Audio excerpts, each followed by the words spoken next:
It was one of those rare Saturdays when the house finally felt still. The kind of quiet that settles in layers, first in the absence of voices, then in the hush of appliances no longer humming, and lastly in the silence you notice in your own body, when there's nothing pressing you forward. The morning had drifted by slowly, like steam rising off a coffee cup.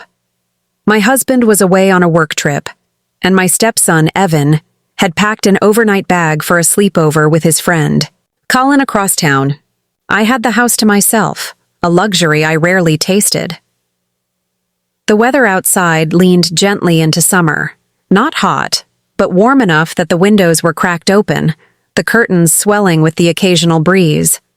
A single bird kept calling out. From somewhere nearby, a low, repeating coo. The laundry machine thudded rhythmically in the hallway, and somewhere beneath that, a faint ticking came from the kitchen clock, reminding me time was passing, even if I wasn't paying attention. Had just finished folding towels when I found myself lingering in our bedroom. The sun had spilled across the bed in thick golden stripes, making the white sheets glow softly. I set the warm towels down and stood there for a moment longer than necessary. A kind of tiredness had crept into me, not the kind that demanded a nap, but the kind that asked for stillness. So I gave in.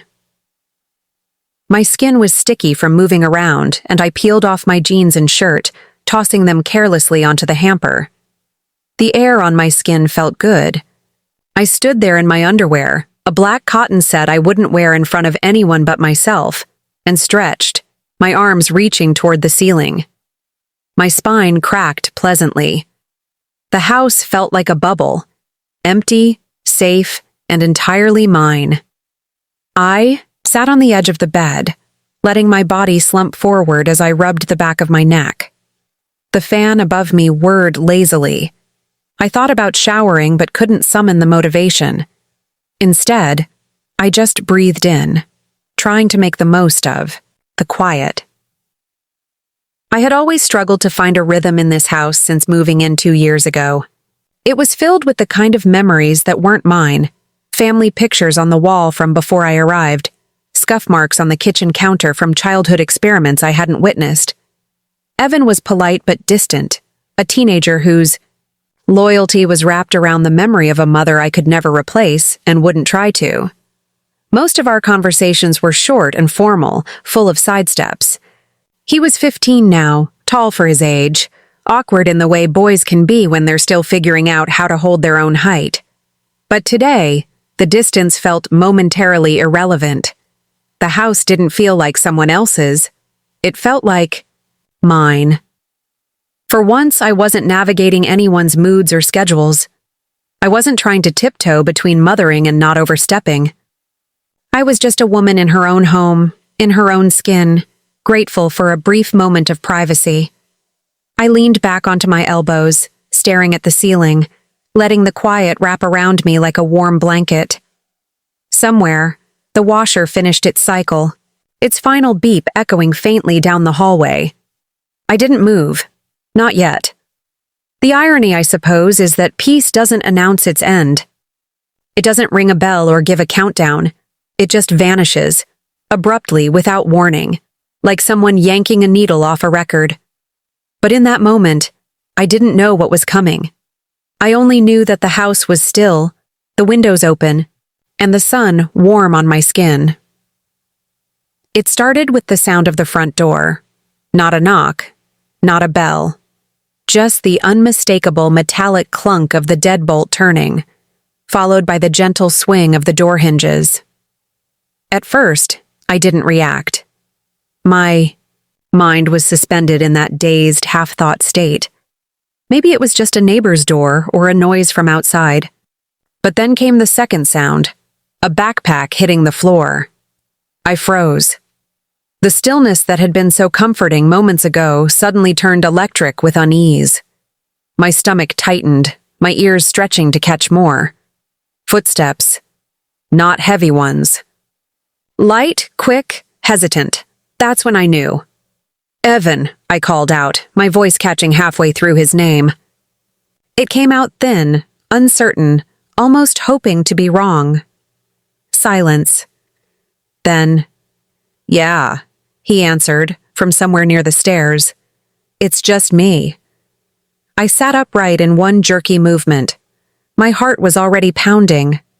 "I thought you were staying." "At Colin's," I said, louder now, half talking to him, half scolding myself for the idiotic risk of lounging half-naked in an unlocked house. "They got into a fight. I didn't feel like staying." He was already halfway up the stairs. Panic took full shape in my chest. I glanced down, still in nothing but my underwear, the black cotton clinging to my skin now in a way that felt wrong, vulnerable. My shirt and jeans were still crumpled by the hamper, unreachable without crossing the room. The bedspread was a mess. My phone was on the other side of the mattress, useless now. There was no way to make this moment less naked, no time to soften it. "Just a sec," I called out, leaping toward the closet, scrambling for anything, a robe, a towel, even a throw blanket. Too late. The door cracked open, and in he stepped. I was facing the closet, my back half turned toward him. I could feel the heat rising, up the back of my neck, crawling into my ears. My arms instinctively crossed over my chest, even though there was nothing to hide that way. The room felt smaller, like the air had been sucked out. For a half second, neither of us moved. "Oh," he blurted out, instantly spinning around so fast I could hear the whoosh of his hoodie swiping the air. "Sorry, I didn't know." "It's okay. I thought I was alone. Just give me a minute," I said, rushing to the bed and grabbing the blanket in one clumsy sweep, wrapping it around me as though that might erase the moment. He was already outside the door. It clicked shut softly behind him. I stood in place for a long moment, clutching the blanket tighter even though no one could see me anymore. My heart was still thudding like it had somewhere to be. The walls of the room felt too bright, the quiet now buzzing with awkward energy. The safety of solitude had collapsed in an instant. What had been an ordinary, soft afternoon had twisted into something sharp-edged and entirely out of control. I could picture his face, that split-second look of horror, confusion, maybe even embarrassment, frozen in his mind, burned into mine. He'd seen something, but more than that, he'd stepped into a space where he wasn't supposed to be, and I had allowed that space to exist, thinking I was safe from intrusion. My hands were trembling as I dressed quickly, not bothering with a shower, just needing to armor myself in fabric, to feel less exposed to the house, to him, to the weight of what had just happened. When I stepped out of the bedroom, the hallway was empty. The silence had returned, but it was no longer peaceful. It was full of something unspoken, a thick pause hanging in the air, waiting to be named. Downstairs, I could hear the soft thud of the refrigerator door closing. He was pretending nothing happened. I wasn't sure if I was supposed to do the same, but nothing had even really happened, not in the way that stories often go. No one had done anything wrong, and yet everything felt like it had shifted. The floor creaked under my feet as I walked toward the stairs, unsure of how to exist. In this house now, in this new kind of quiet. Time didn't slow down. It stopped. Not in the poetic, gentle way people say it does during a magical moment, but in a sharp, jarring freeze that locks your limbs and steals the air out of your chest. That was how it felt when I turned my head and caught Evan's face just before he turned away, just before the door clicked shut again. It was less than a second, but that second etched itself into my memory like a stain. His eyes widened, mouth slightly open, his expression holding more than just embarrassment. There was confusion, alarm, something adolescent and painfully vulnerable. His face, no longer the sleepy-eyed little boy in the photos on the mantel, had thinned into angles, his jaw more defined, yet still caught between child and man. In that, moment, he looked like both, startled and frozen, like a deer in the first flicker of headlights, too surprised to decide whether to run. And I was no better. I felt like I had been peeled open. The blanket I'd managed to grab barely helped. It wasn't modesty I was missing. It was dignity. It wasn't the state of undress. It was the feeling of being seen without my armor. My stepson had caught a glimpse of me not as a stepmother, not as his father's wife, but simply a woman in her most unguarded private skin. That accidental intimacy hung in the air like fog, and it didn't clear, even when the door shut and he disappeared behind it. I sat back on the edge of the bed, not even sure how I got there, my knees having buckled without me realizing. My chest rose and fell too fast, the kind of breathing that's shallow and useless. I could still feel the heat of the moment clinging to my skin, prickling across my arms and down my spine.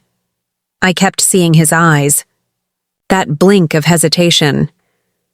I wondered what he thought, what story he was telling himself now, pacing his room or staring at the ceiling or texting someone in frantic shorthand.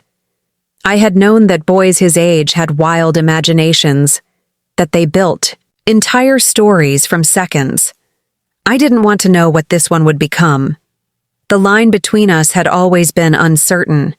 Not cold, never that, but cautious, polite, measured, like two people always walking a little too carefully around one another, as if afraid to misstep into a space too personal. I had always tried to respect his distance. I knew I could never be a replacement for the mother he still missed. That was never the goal. I only wanted to be someone safe, someone he could tolerate, maybe even trust. But now, after this, I didn't know how that line would hold. I didn't know if it had broken. I rose slowly, my muscles stiff and unsure, and walked toward the mirror on the wall.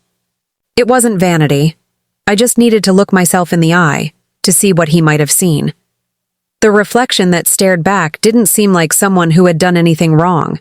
Just a tired woman, wrapped in a blanket, her hair a mess, her expression a mix of panic and disbelief.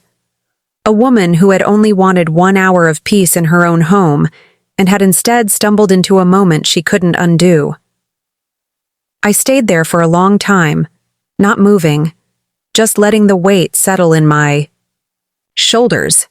I felt exposed in a way I hadn't expected. Not just because of the near nudity, but because of how easily my guard had been stripped away. In the quiet, I realized how fragile it all was. The boundaries we think are sturdy. The roles we try to fill without a manual. The complicated weight of being someone's step.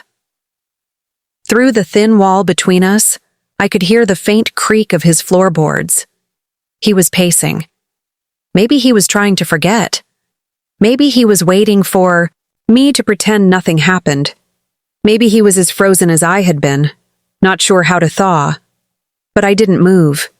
Not yet. We didn't speak for the rest of that day. Not a word. The silence didn't shout. It didn't throb with tension. It was something more complicated than that. A careful, deliberate quiet. The kind of silence that stretches between two people who both know a line has been crossed, but neither one knows how to name it. I stayed mostly upstairs, folding laundry that didn't need folding, rearranging things that hadn't been out of place.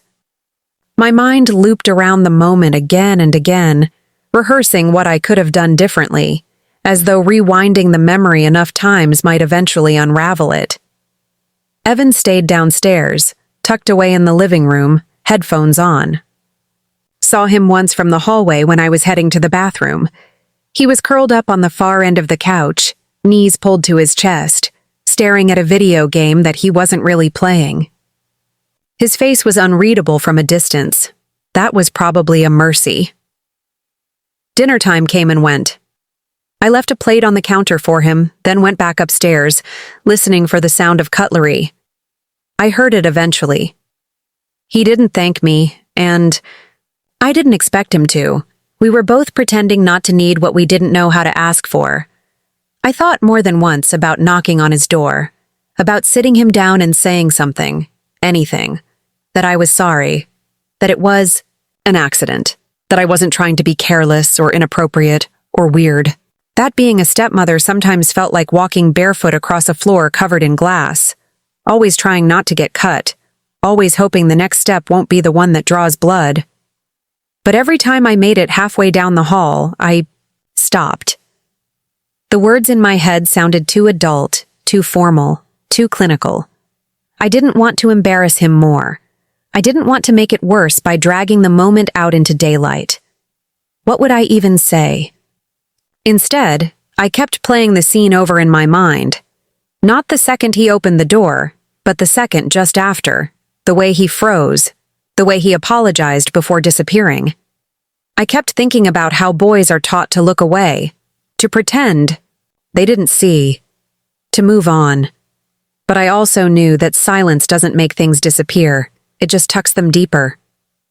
It wasn't guilt I felt, not exactly. It was something quieter, messier. Shame, maybe. Not for my body or what he saw, but for letting my guard down in a house where the walls don't forget. For forgetting that I'm always being quietly observed in this role, always watched, always just slightly on stage. Later that night, I heard him brushing his teeth. I stood outside the bathroom door, barefoot, my fingers twitching at my sides, wanting to say something before the quiet hardened into permanence. But the moment passed. I heard the water shut off, the door open, his footsteps retreating to his room. I went back to mine, turned off the light, and lay in bed with the ceiling fan spinning shadows above me. The house, once again, was still, but it wasn't peaceful. This time, it was thick with the weight of what had not been said. I imagined his mother, not as a rival, not even as a memory, but as a presence. I imagined how she might have handled it, or maybe how she wouldn't have had to. I wondered if he compared me to her in that moment, even without meaning to. If he wondered what kind of woman his father had married. If I had confirmed some unspoken fear that I wasn't safe in the way a mother should be. The irony was that I had tried so hard not to overstep, not to take up space that didn't belong to me. But silence, I was learning, could be a step in the wrong direction too. We didn't speak that night, and the next morning came just like mornings do. Soft light, the smell of toast, the hum of a house pretending everything was back to normal. But it wasn't. Not yet. It was 4 days later when the silence cracked. By then, we'd both slipped into an unspoken rhythm of avoidance. He came home from school, dropped his shoes by the door, and went straight to his room. I timed my presence around him. If I heard him in the kitchen, I waited until he left before I made tea. If we crossed paths in the hallway, we both looked down or past each other, like strangers walking a shared sidewalk. Polite, careful, hollow. It was early evening when it happened. The rain had started to fall sometime in the afternoon. Slow. At first, then steadily, in long streaks that made the windows blur with movement. I was at the sink washing dishes. The kitchen light was warm, casting a soft gold across the counter. Outside, everything looked blue and gray. Evan hovered at the edge of the hallway, quiet, like he didn't mean to be seen. He stood there for a moment before speaking. "Can I ask you something?" he said, his voice low but steady. I turned off the faucet and dried my hands, heart, beginning to thump again like it had that afternoon. I nodded, not trusting my voice yet. "Why didn't you say anything?" he asked. He wasn't angry, but there was something underneath. A curiosity tinged with hurt, like he'd been carrying the question too long. I looked at him for the first time in days. Really looked. His eyes were a little red around the edges. He looked tired, older, maybe, or maybe I was just seeing him differently. I didn't know what to say, I admitted. He nodded slowly, staring at a spot on the floor. I didn't think anyone was home, I added, trying not to sound defensive. I wasn't trying to— I know, he interrupted softly. I wasn't mad or anything. It was just weird. He glanced up at me, and for the first time, his expression wasn't guarded. He wasn't hiding behind headphones or eye rolls. He looked like a boy who wanted to understand something. I didn't know what to do either, he said. I didn't mean to see anything. I just opened the door. I know, I said, my voice cracking just a little. You didn't do anything wrong. We stood there in the silence that followed, not uncomfortable this time, just fragile. He shifted his weight, his fingers tapping lightly against the counter. I didn't tell anyone. I wouldn't. I just felt weird around you after. I didn't want to make it worse. You didn't, I said. If anything, I did. He blinked, surprised. I froze, I continued. I didn't come talk to you because I was embarrassed, and because I didn't want to make it even more awkward. But maybe pretending it didn't happen made it worse. He shrugged slightly. I didn't know adults got embarrassed like that. I laughed once. Unexpectedly, it made him smirk a little. We do, I said, all the time. He leaned back against the kitchen table, letting the silence sit again, this time not to avoid, but to let things settle. I think I was just surprised, he said after a while. I guess I still think of you like my dad's wife, not really someone with, like a life. I smiled at the phrasing, but didn't correct him. I know what you mean, I said. It's okay. I still think of myself that way sometimes. He gave a small huff of amusement through his nose and looked down again. I don't want it to be weird, he said. I don't want us to not talk. Me neither. He nodded again, slowly. Then, after a moment, do you still make that caramel tea? I blinked, surprised by the shift, but grateful. Yeah, I said. I have some. Want a cup? Sure, he said, pulling out a chair.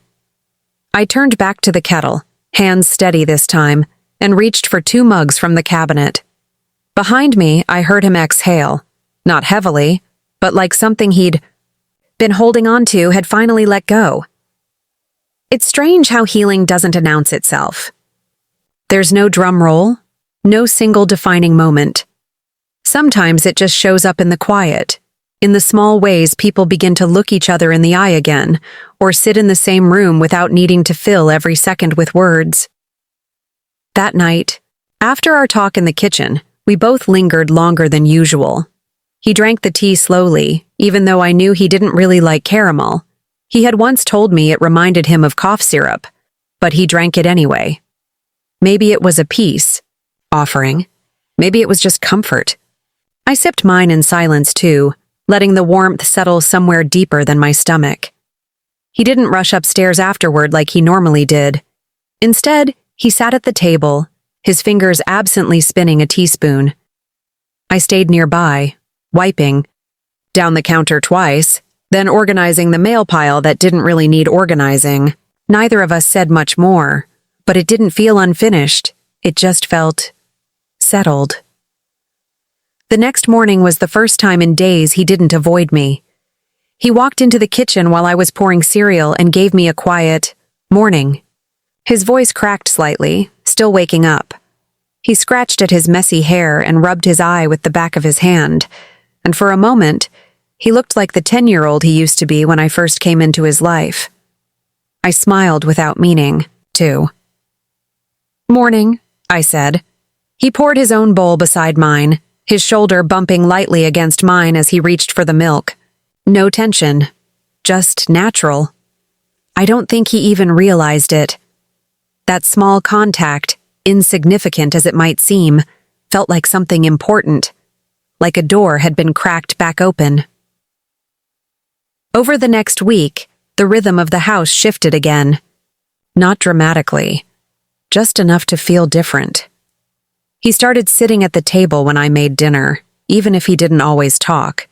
He watched TV in the living room instead of disappearing into his room right after school. He asked me one night where the laundry detergent was, and when I pointed, he actually thanked me. Not with a mumbled grunt, but a full, intentional thanks. The air had softened. One afternoon, I found him on the back porch, curled up with his hoodie pulled over his head, earbuds in. I walked out quietly, not sure if he'd want company, but he glanced up and gestured to the seat next to him. I sat, careful not to speak first.